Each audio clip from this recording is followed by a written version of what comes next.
Hello friends, चंद्र classes में आपका हार्दिक स्वागत है। फ्रेंड्स, आज हम क्लास 7th का मैथ एनसीईआरटी मैथ पढ़ेंगे और उसकी प्रश्नावली यानी अभ्यास 2C को हम हल करेंगे। तो फ्रेंड्स देखिए, इसमें जो 2C है उसका पहला प्रश्न है, उसे हम देखते हैं। तो इसे हम हल करते हैं। तो इसमें करना क्या है, देखिए 12 गुणा 12 गुणा 12 12 12 और 12 को घात के रूप में व्यक्त करना है। किसके रूप में? घात के रूप में व्यक्त करना है। तो घात क्या होती है पहले आप समझ लीजिए। जैसे हमने कोई संख्या लिख दी, जैसे हमने लिख दिया यहाँ पर 8, कितने लिख दिए? 8। अब इसके ऊपर कितने होंगे? ऊपर जो इस तरीके से सिंबल बना दिए थे, ये क्या होते? घात। जैसे हम इसको पढ़ेंगे 8 की घात 1। और अगर हम कोई भी और भी संख्या लिख देते और उसके ऊपर जो घात है उनको बढ़ा दें, जैसे 8 है वो 8 के ऊपर हमने कर दिए यहाँ पे 2, तो 8 की घात 2, इसको पढ़ेंगे 8 की घात 2। कितना पढ़ा जाएगा? 2। इसको पढ़ेंगे 8 की घात 1। तो इसी प्रकार कोई भी संख्या, जैसे मान लीजिए x है, x की घात 1। जब कोई घात नहीं होती वहां पर कितनी मानी जाती? 1 घात मानी जाती। जब कोई संख्या लिखी है और उसके ऊपर जैसे हमने लिख दिया, जैसे तो 100, तो 100 के ऊपर अगर कोई घात नहीं है तो वहां पर कितनी मानी जाती? 1 घात मानी जाती है। तो इसको हमें घातीय रूप में व्यक्त करना है। किसको? इस ये पूरा लिखा हुआ है, इसे घातीय संकेतन के रूप में व्यक्त करना है। तो इसी प्रकार जैसे यहाँ पे लिखे हुए 12, तो 12 की घात कोई नहीं है तो कितनी मानेंगे? 1 मानेंगे। कितनी मानेंगे? 1 मानेंगे। तो अब इन सभी को घात के रूप में व्यक्त करना है, यानी जैसे, और यहाँ पर एक बात और समझ लीजिए, जैसे 8 है तो 8 ये क्या? इसको आधार कहा जाएगा। तो आधार 8 की घात कितनी है? 2। तो यहाँ पर आधार कितना है? 12। कितना है? 12 आधार है। और घात कितनी है? 1। तो इसी प्रकार यहाँ पर आधार कितना है? 12 12 12। तो सभी में इस पूरे में क्या? आधार। जब आधार सेम हो तो सभी घातों को क्या करते? ऐड कर देते हैं। जब बेस समान हो तो सभी को ऐड कर दिया जाएगा। तो देखिए यहाँ पर 12 12 12 12, तो सभी में तो हम क्या करेंगे, यहाँ पे 12 लिख देंगे और घातों को सभी के देख लेंगे। जैसे हम 12 गुणा 12 गुणा 12 गुणा 12 गुणा 12 गुणा 12, तो यहाँ पर देखिए 1 2 3 4 5 6 बार लिखा हुआ है। इसकी घात 1 1 1 1 1 1। तो इतनी कितनी घात है टोटल? टोटल होगी 12 घात। तो यहाँ लिख देंगे 12 की घात कितनी? 6। तो यही इसका आंसर हो जाएगा। हमको घातीय रूप में व्यक्त करना था, तो यही क्या होगा? घातीय रूप होगा। चलिए अब हम नेक्स्ट प्रश्न को करते हैं। चलिए फ्रेंड्स, नेक्स्ट प्रश्न है, प्रश्न संख्या 2 है। तो इसमें क्या करना है, 15,625 को आधार 5, आधार 25 एवं आधार 125 के घातीय संकेतनों में व्यक्त कीजिए। तो इनको घातीय संकेतनों के रूप में व्यक्त करना है। तो इसको हम करते हैं। तो क्या करेंगे, यहाँ पर जो 15,625 है, इसके सर्वप्रथम अभाज्य गुणनखंड करेंगे, यानी इसके हम फैक्टर करेंगे। तो देखिए फैक्टर करते हैं इसके। तो सर्वप्रथम क्या करेंगे, हम इसमें 5 का भाग देंगे। देखिए हो सकता है इसमें, देखिए चेक करो कितने का भाग जाएगा। देखो यहाँ पर पहले, सबसे पहले आपको ये आना चाहिए सम और विषम संख्या। देखो सम संख्या कौन कौन सी होती है और विषम कौन सी होती है। तो मैं यहाँ पर लिख दूँ सम। देखो 0 2 4 6 8 और 1 3 5 7 और 9। तो यहाँ पर ये संख्या, अगर कोई संख्या लिखी है और उसके पीछे ये अगर आ जाए तो विषम होंगी, और ये आ जाए तो ये कैसी होंगी? सम होंगी। तो जैसे मैंने लिख दिया 8 यानी 86 लिख दिया मैंने, तो 86 बताइए ये सम है या विषम है? तो यहाँ पर पीछे कितना? 6। यानी जिस संख्या के पीछे अंक इसमें से आते हैं पीछे तो सम होंगी, अगर इनमें से कोई आता है कोई भी अंक तो कैसी होंगी? विषम संख्या होंगी। तो देखिए जैसे मैं लिख दिया, तो ये संख्या लिख दी, तो यहाँ पर कितने हैं? 5। तो ये संख्या कैसी होगी? ये कैसी होगी? विषम होगी। तो विषम संख्या अगर कोई लिखी है तो पीछे इनमें से कोई अंक आएगा, और सम है तो इनमें से कोई आएगा। तो यहाँ पर ये कैसी है? ये है विषम, ये वाली। अब हमें सम और विषम से क्या फायदा है? तो सम कोई भी संख्या है तो उसमें 2 का भाग चला जाएगा, और विषम है तो विषम में तो इनमें से कोई ना कोई तो जाएगा, या आप देखना पड़ेगा कि और सम में तो देखो 2 का जाएगा तो फिर 4 का जाएगा। तो इसी टाइप से मैं यहाँ पर बता रहा हूँ। तो यहाँ पर देखिए विषम संख्या है तो इनमें से तो किसी का भाग नहीं जाएगा। और ये कैसी है, ये विषम है तो ये भी कैसी है, विषम। तो यहाँ पर देखिए 5 आया, यहाँ पर कितने 5 है, तो ये कैसी विषम संख्या है। तो विषम इसका मतलब 5 का भाग चला है। हो सकता है 3 का भी जाए क्योंकि 2 का तो नहीं जाएगा। तो 3 का जाएगा तो हम चेक करेंगे इनके अंकों को हम जोड़ करके देखेंगे। अगर 3 का भाग चला जाएगा तो इसमें भी चला जाते हैं। देखिए 5 और 2 7, 7 और 6 13, 13 और 6, 13 और 6 हो गए 19। कितने हो गए 19। तो 19 में भाग चला जाएगा क्या 3 का, नहीं जाएगा ना। तो 3 का भाग नहीं जाएगा 19 में, तो इसका मतलब क्या है, इसमें 3 का नहीं जाएगा। अब हम 4 का तो नहीं दे सकते क्योंकि यह विषम संख्या है। तो हम 4 का नहीं दे सकते तो हम किसका देंगे, 5 का भाग देंगे। तो सर्वप्रथम कितने का देंगे, 5 का भाग देते हैं। तो 5 का भाग दीजिए। तो 5 एकन 5, 5 तीजे 15। तो इस 15 में हम देंगे 5 तीजे 15। कितने बार गया, 3 बार गया। अब यहाँ पे कितने 6, तो 5 एकन 5, यहाँ पे कितने हो गए 12, 5 दूनी 10, 5 25। अब हम फिर से देंगे 5 का भाग, 5 6 30। कितने बचे, यहाँ पे 1 बचा तो 12 हो गए, 5 दूनी 10, 5 25। फिर देंगे 5 का भाग, 5 एकन 5, 5 दूनी 10, 5 25। फिर से देंगे 5 का भाग, 5 दूनी 10, 5 25। फिर देंगे 5 का भाग, 5 25, 5 एकम 5। अब देखिए यहाँ पर हमको जो संख्या प्राप्त हुई ये वाली। अब इसमें पहले देखो दिया गया है आधार 5 के घातीय संकेतन में रूप लिखना है और फिर आधार 25 और आधार 125। तो यहाँ पर हम 5 5 के देखते हैं कितने, 1 2 3 4 5 6। तो लिख लीजिए 5 गुणा 5 गुणा 5 गुणा 5 गुणा 5 गुणा 5। तो देखिए 1 2 3 4 5 6, यहाँ पर भी कितनी है 6 ही है। तो हम देखिए देखेंगे आधार हमें 5 ही रखना है। तो 5 रखना है तो देखिए 1 घात ये, 1 घात ये, 1 घात ये, तो इतनी टोटल कितनी घात हो गई, टोटल घात हो गई 6। अब आधार तो कितना हो गया 5, नीचे होता है आधार ऊपर घात है। तो आधार 5 की घात कितनी होगी 6। तो 5 की घात 6, तो आधार कितना है 5। तो यही हमको निकालना था। अब देखिए उसने कहा है आधार 25। अब आधार हमें 25 करना है तो हम क्या करेंगे, अब देखो इनकी हम जोड़ा बना लेंगे। देखो 5 25, 5 25, 5 25। तो हम इसको कर सकते हैं, यानी दो दो को आपस में गुणा कर देंगे। तो यहाँ पे हो जाएंगे 5 गुणा 5 और फिर से लिख लो सभी को।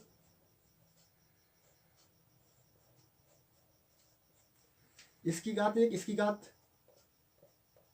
तो वैसे यहाँ से आप घात उठा लीजिए क्योंकि देखो 5 5 की घात यहाँ पर गुणा करेंगे तो 5 की घात 2। फिर इसका गुणा कर लीजिए आपस में, 5 की घात 2 हो जाएगी और गुणा 5 की घात 2। अब इसको क्या लिख सकते हैं, 5 की घात 2 का मतलब 25 है, 5 गुणा 5, यानी घात का मतलब होता है उस संख्या को हम 2 बार लिख दें। तो देखिए 5 गुणा 5 25 हो जाएगा और गुणा 25 गुणा 25। अब इसकी घात कितनी होगी 1, इसकी घात कितनी होगी 1, इसकी घात कितनी 1। वहां पर कहा गया कि आधार कितना होना चाहिए 25। तो आधार कितना हो गया 25 हो गया ना। घात 1 1 1, आधार जब सेम होते तो घात जोड़ देते हैं तो कितनी हो जाएगी 3 घात हो जाएगी 25 की।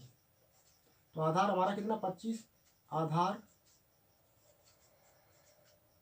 25 की घात 3। तो ये इसका आंसर है। अब हमको क्या करना है 125, आधार कितना 125 के घातीय संकेतन में व्यक्त करना है। तो देखिए 125, तो 125 क्या बनेगा, देखो 5 पंजे 25, 25 पंजे 125। तो यहाँ पर 3 3 का कितना पेयर बन जाएगा, 3 3 का पेयर बन जाएगा। तो 5 गुणा 5 गुणा 5, तो 5 पंजे 25, 25 पंजे 125। तो यहाँ देखिए 125 फिर गुणा 5 गुणा 5 गुणा 5, 5 पंजे 25, 25 पंजे 125, 125 125। अब 125 यहाँ भी और गुणे में, और जब आधार समान हो और उसकी घात जब कोई घात नहीं होती एक घात होती है तो हम इसको लिख सकते हैं 125 की घात 1 और 1 2। कितनी लिख सकते हैं? 125 की घात 2। तो ये इसका आंसर है। तो आधार कितना हो गया? 125। घात कितनी होगी? की घात 2।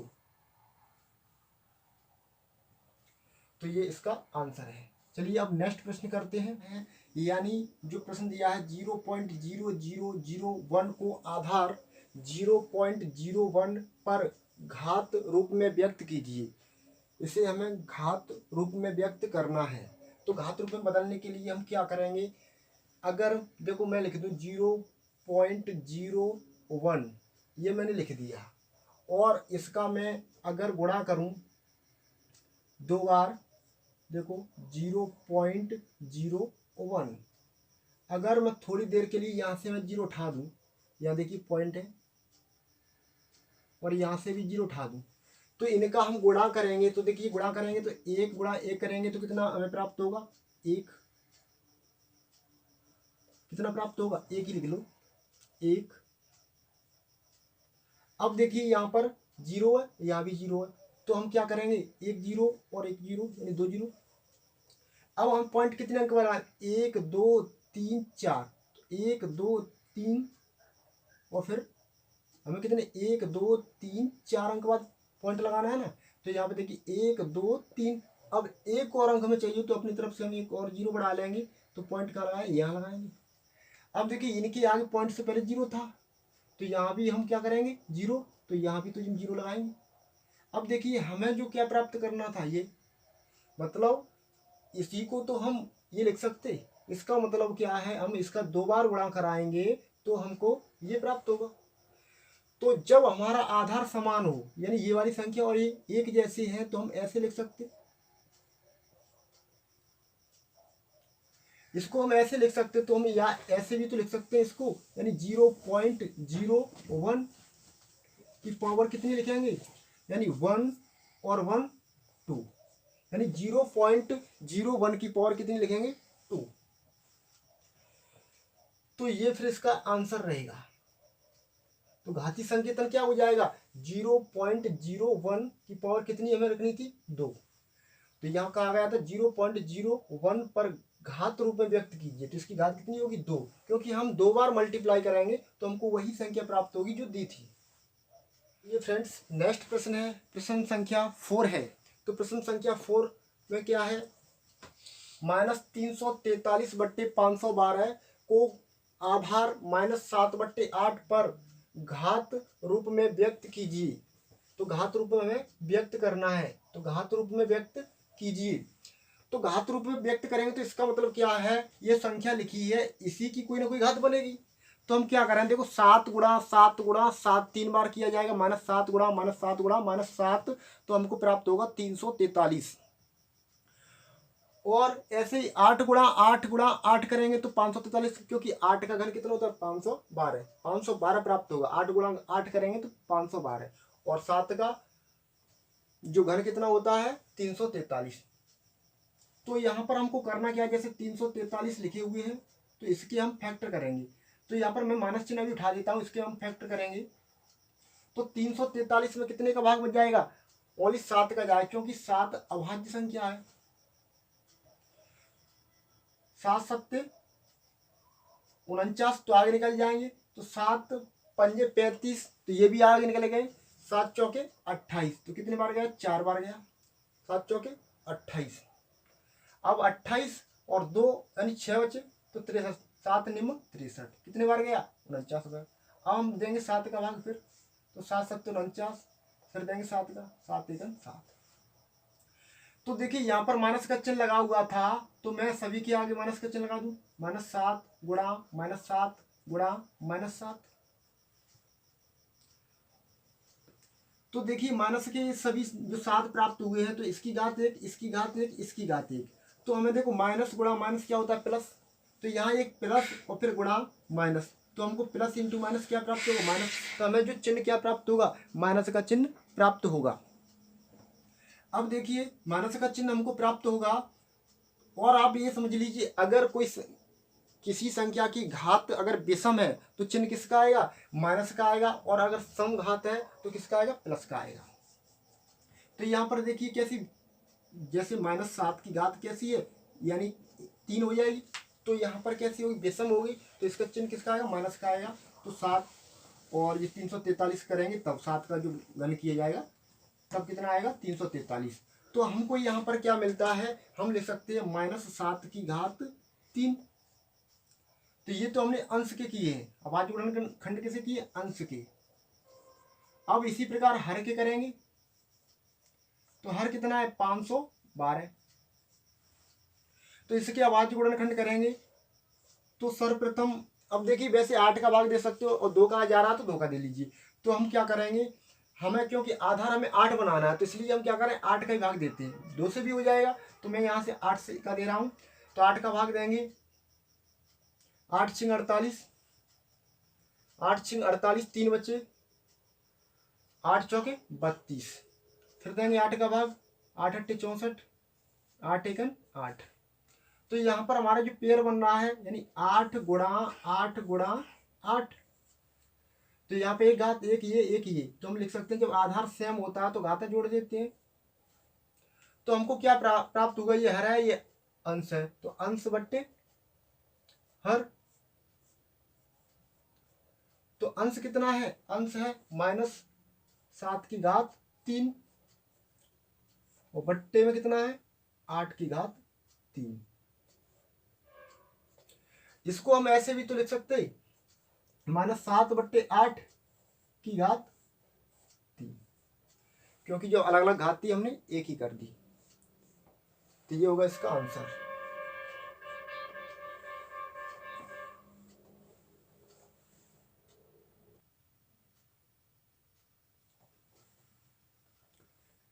चलिए फ्रेंड्स, पांचवा प्रश्न करते हैं। तो इसमें क्या दिया हुआ है, 1000/1331 को आधार 10/11 पर घाती संकेतन में व्यक्त कीजिए। तो मतलब इसको हमें आधार बनाना है, तो आधार हमारा ये रहेगा। तो इसका मतलब क्या है, ये इनकी जो घात हम कर दें 1 2 3, तो इनसे हमें प्राप्त होगा। तो देखिए वैसे मैं कर दूं 10 गुणा 10 गुणा 10, 3 बार कर दूंगा, तो हमको कितना प्राप्त होगा, 1000। और 11 गुणा 11 कर देंगे तो कितना प्राप्त होगा,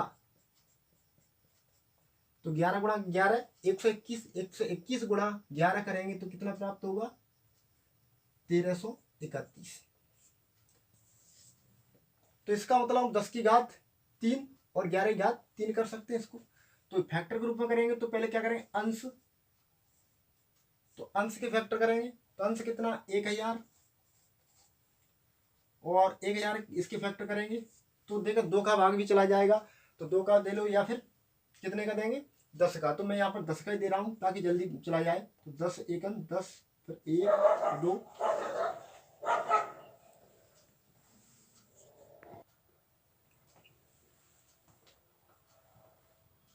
अब फिर से हम 10 का ही भाग देते हैं, तो 10 का भाग देंगे, तो 10 एकन 10, फिर 0, फिर देंगे 10 का भाग, 10 एकन 10।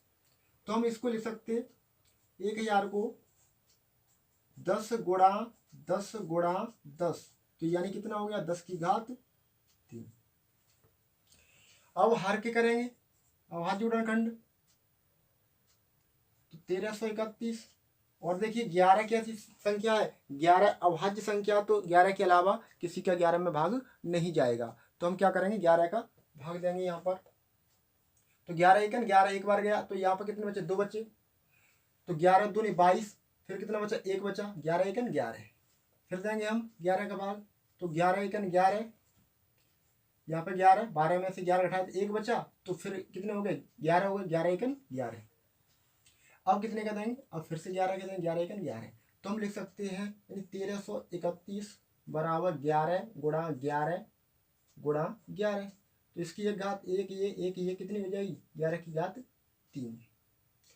तो इसका मतलब हमको जो संख्या हमको प्राप्त हो रही है, तो हम क्या रहे, अंश बट्टे हर। तो अंश कितना आया है, 10 की घात 3, और हर कितना आया है, 11 की घात 3।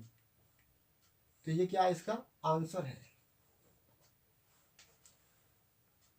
अब देखिए अलग अलग घात है तो अलग अलग हम घात ना करके हम क्या करेंगे, एक ही कर देंगे। 10 की घात 3 और 11 की घात 3 है तो हम इसको क्या करेंगे, पूरे कोष्टक के ऊपर कर देंगे।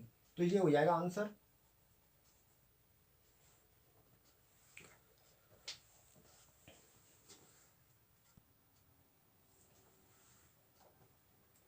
अब देखिए प्रश्न संख्या है 6। तो इसको हमें क्या करना है, इसको वर्गमूल के रूप में व्यक्त करना है। तो वर्गमूल के रूप में व्यक्त करने के लिए भी हमको क्या करने पड़ेंगे, इसके अभाज्य गुणनखंड करने पड़ेंगे दोनों की। तो देखिए 1024 और 1089 इनकी हमें क्या करना है, अभाज्य गुणनखंड करने हैं। तो देखते करते हैं इनके। अब देखिए यहाँ पर हम क्या करेंगे, सबसे पहले जैसे 1024 है तो इसके अभाज्य गुणनखंड करेंगे अंश के करते हैं।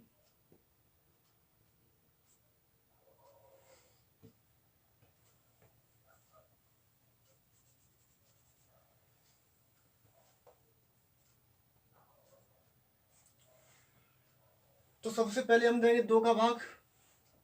तो 2 का भाग देंगे, 2 पंजे 10, छोटी संख्या का दिया जाता है। 2 पंजे 10, फिर 2 एकम 2, फिर 2 दूनी 4, फिर देंगे 2 का भाग, 2 दूनी 4, 2 पंजे 10, 2 छिक 12, फिर देंगे 2 का भाग, 2 एकम 2, 2 दूनी 4, 2 अट्ठी 16, फिर से देंगे 2 का भाग, 2 छिक 12 और 2 चौकी 8, फिर से 2 का भाग देंगे, आधे हो जाते, 2 का भाग का मतलब आधे, तो इसका 2 का भाग देंगे तो कितना हो जाए 16, 2 का भाग 8, 2 का भाग 4, 2 का भाग, 2 का भाग दिया तो हमने कितने प्राप्त हुए 2, 2 का फिर से देंगे तो 1। तो हम क्या करेंगे, यहाँ पर हमें वर्गमूल के रूप में व्यक्त करना है तो हम क्या करेंगे, इनके घातीय संकेतन के रूप में हमको लिखना है।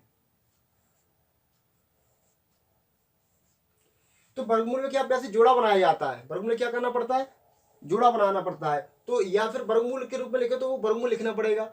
वही यहाँ पर देखिए, यहाँ से हम क्या करेंगे, 2 निकालेंगे बाहर, यहाँ से कितने 2 निकालेंगे, यहाँ से कितने 2, यहाँ से भी 2, यहाँ से भी 2। तो अब हम क्या करेंगे, यहाँ पर जो हमको प्राप्त हुआ यानी 2 गुणा 2 गुणा 2 गुणा 2, 1 2 3 4 5, 1 2 3 4 और 1 5। तो 2 की घात 1 1 1 1 और 1, तो 2 की घात कितनी होगी, 2 की घात होगी 5। तो 2 की घात 5 का मतलब क्या होता है, 32। 32 क्यों, देखो 2 दूनी 4, 4 दूनी 8, 8 दूनी 16, 16 दूनी 32। तो हमको यहाँ पर क्या प्राप्त होगा 32। अब देखो उत्तर हमें 32 तो लाना नहीं था, क्योंकि हमें ये देखना है कि जो 32 है तो ये इसका वर्गमूल है नहीं, कहा गया कि वर्गमूल में व्यक्त कीजिए। तो वर्गमूल कितना हो गया 32 इसका। तो इसी प्रकार हम इसका वर्गमूल निकालेंगे तो उसका हो सकता है 33 आए, लेकिन जो उत्तर में दिया हुआ है इसको घात के रूप में ही बात वही कही गई है, यानी घात के रूप में व्यक्त करना है हमें इसको। जैसे 1089 है तो 1089 के हम फैक्टर करेंगे।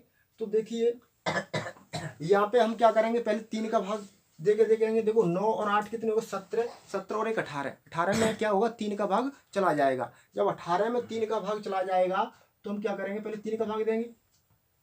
तो 3 तरह के 9, कितना बचा 1, 3 6 18 और 3 तरह के 9।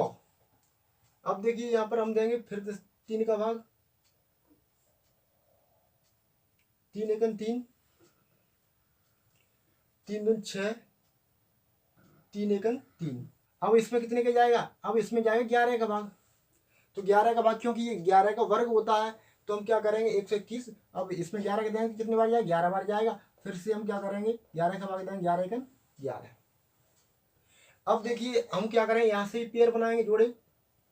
तो हमको जोड़े में क्या प्राप्त हुआ, यहाँ से 3 निकालेंगे, यहाँ से कितने 11 है तो हमको कितना प्राप्त होगा 3 गुणा 11 यानी कि 33।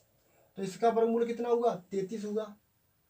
तो इसकी पावर कितनी 1 ही है। तो अब हमको करना क्या है, यहाँ पावर से मतलब नहीं है फिलहाल, तो हमको क्या मतलब है, हमको ये लिखना है वर्गमूल के रूप में। तो इसका जो वर्गमूल क्या होगा यानी 30/33। तो 32/33 प्राप्त हुआ।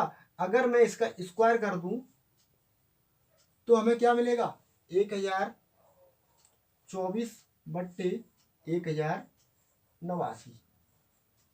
तो हमें इसके रूप में लिखना था, घातीय संकेतन समझिए या फिर वर्गमूल के रूप में। तो ये वाला आंसर होगा। तो अगला प्रश्न है, प्रश्न संख्या 7 है। इसमें क्या करना है, 512/729 को घनमूल में व्यक्त कीजिए। तो 512/729 को घनमूल में व्यक्त कीजिए। तो घनमूल के रूप में हमें व्यक्त करना है, तो हमें वैसे इनका याद होना चाहिए 512/729 का। तो ये देखिए 512 कितने का होगा, 512 होता है 8 अट्टे 64, 64 अट्टे 512, और 729 होता है 9 का 9 गुणा 9, 9 निम 81, 81 निम 729। तो हम क्या करेंगे, पहले हम 512 जो अंश है, अंश के अभाज्य गुणनखंड करेंगे। तो 512, तो इसमें कितने का चला है, 8 का चला भाग चला जाएगा। तो हम क्या करें, पहले 2 का दे लीजिए। तो घनमूल में होता है 3 3 का जोड़ा बनता है। तो यहाँ पे क्या करेंगे, देखो यहाँ पे लिख देंगे इसको, 2 का भाग देंगे। तो 2 का भाग देंगे, 2 दूनी 4, 1 बचा 2 पंजे 10, और इसमें फिर देंगे 2 का 2 6 12, फिर देंगे 2 का भाग, 2 1 2, 2 दूनी 4, 2 8 16, फिर से देंगे 2 का भाग। तो 2 का भाग देना मतलब संख्या आधी करना। तो यहाँ पे 6, यहाँ पे कितने हो जाए 4, फिर देंगे 2 का भाग 32, 2 का भाग देंगे 16, 2 का भाग देंगे 8, 2 का भाग देंगे। अब देखिए यहाँ पर 729 ये क्या है, हर है। तो हर के हम अभाज्य गुणनखंड करेंगे। तो इसमें देखिए 3 का भाग जाएगा। देखिए तीनों का क्यों जाएगा, 9 और 2 कितने हो गए 11, और 11 और 7 कितने हो गए 18, 18 में 3 का भाग चला जाता है। तो 3 दूनी 6, और 1 बचा, 3 चौके 12, फिर 3 त्रिके 9। अब इसमें कितने का जाएगा, 3 का फिर चला जाएगा, देखिए चेक करो, 4 और 3 7, 7 और 2 9, तो 3 का फिर से जाएगा। 3 24, 3 1 3, फिर देंगे 3 का भाग। तो 3 दूनी 6, 3 7 21, फिर चला जाएगा 3 का भाग। 3 त्रिके 9, 9 3 27 होते हैं ना, तो 3 नेमो 27। अब फिर देंगे 3 का भाग, 3 त्रिके 9, फिर देंगे 3 का भाग 1। अब देखिए इनमें क्या करते हैं, हम पेयर बनाते हैं। देखिए इसमें पेयर बनेगा 3 3 का, क्योंकि हमको घनमूल के रूप व्यक्त करना है ना, इस वजह से। तो इसमें 3 3 का पेयर बनता है। तो इसका जो घनमूल कितना होगा, देखिए यहाँ से हम क्या करें, 2 निकालेंगे, यहाँ से 2, यहाँ से 2। अब देखिए घनमूल कितना होगा, यहाँ पे देखिए 2 गुणा 2 गुणा 2, यानी 2 दूनी 4, 4 दूनी 8, कितना प्राप्त होगा हमें, 8 प्राप्त हुआ ना। और इसका घनमूल हमें कितना प्राप्त होगा, इसका घनमूल हमको प्राप्त होगा, यहाँ से 3 निकालेंगे, यहाँ से 3 निकालेंगे, तो 3 × 3 यानी कि 9, 3 × 3 यानी कि 9। तो हमको जो आंसर कितना मिला, अब देखिए 512 और बट्टे 729। तो इसका जो अंश कितना है आया था, हमने निकाला था, उसका घनमूल 8 आया था, इसका कितना आया 9। अब इसी को घातीय संकेतन के रूप में, यानी इसके